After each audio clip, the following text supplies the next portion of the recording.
It's Brian Preston, the Money Guy. This next question is from Neil, and this is a bunch of people in the thread have asked this today. Oh, but Neil's going to get the tumbler. But Neil's going to get the tumbler. Sorry for everyone else who asked the same question. Can you recommend any financial books for my kids? I'm trying to educate them on money and investing. I'm going to expand the question a little bit.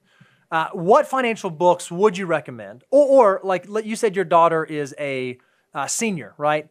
What tools would you point her towards to get her excited about saving and investing and thinking about financial matters at a stage in life where maybe financial matters aren't sort of top of mind? Yeah, I mean, I think I love that you broke it into two ways because you have to know your child. And I think you pulling it back to my daughter is a good way to do that too. And the fact that my daughter is really good at math, but she's also super creative, very artistic. Unique skill set. So, and money doesn't motivate her. I mean, it's one of those things, and I don't know if it's just because she's not grown up with less like I did, that there's this whole abundance thing that occurs with second and third generation that you worry about. Are you ruining your kids? Mm-hmm. So if your kids don't get the hunger because they know what it's like to be broke, you have to figure out, how can I get my children to have some at least knowledge that will serve them well on why they should save. So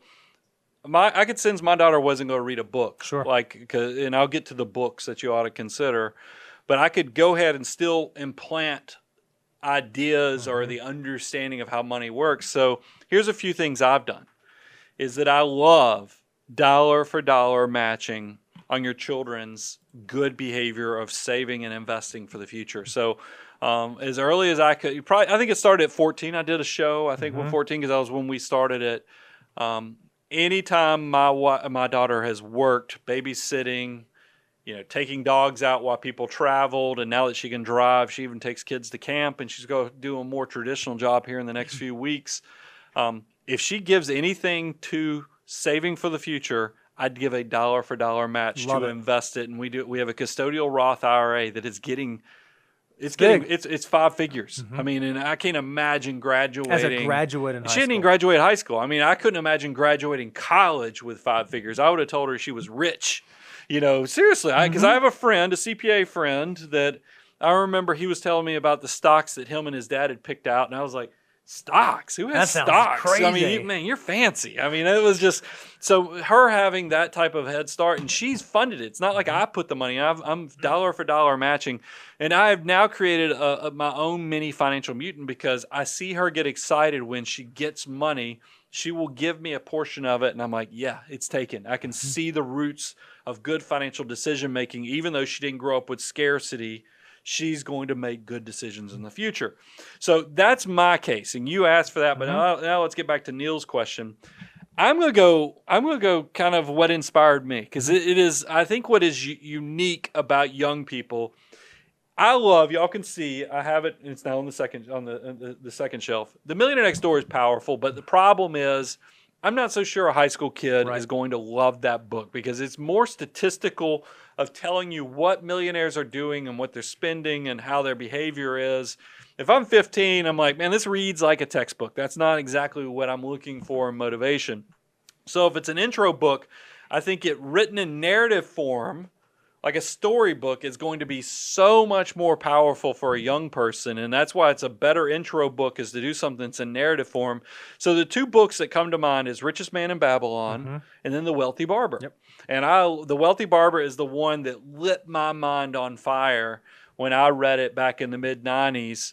And it woke up a portion of my brain that said, hey, you can do this. So I'm a classic traditionalist on those two narrative books. If somebody has recently written a book that is written in narrative form, meaning like a storybook teaching great financial concepts, put them in the comments. I'd love to know if there's something else as a resource I need to be sharing beyond The Richest Man in Babylon and the Wealthy Barber. And I don't know how old your kids are. I'm assuming they're going to be reading age since you're asking for books. But if you do have young kids, my kids are super young. I've got a 6-year-old and a 4-year-old.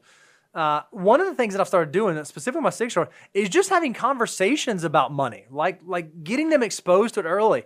Every time we go out to a restaurant, we have to pay. I make her part of that process. Hey, daddy has to have money and here's the card. And okay, well, here's how we pay for it. And here's here's why we write that. Like just having conversations around the way that money works. I do marshmallow tests all the time with my kids, sort of subconsciously. All right, baby, you can either have one gummy bear before dinner, or if you wait till after you eat your dinner, I'll give you 3 gummy bears because I'm a fun dad.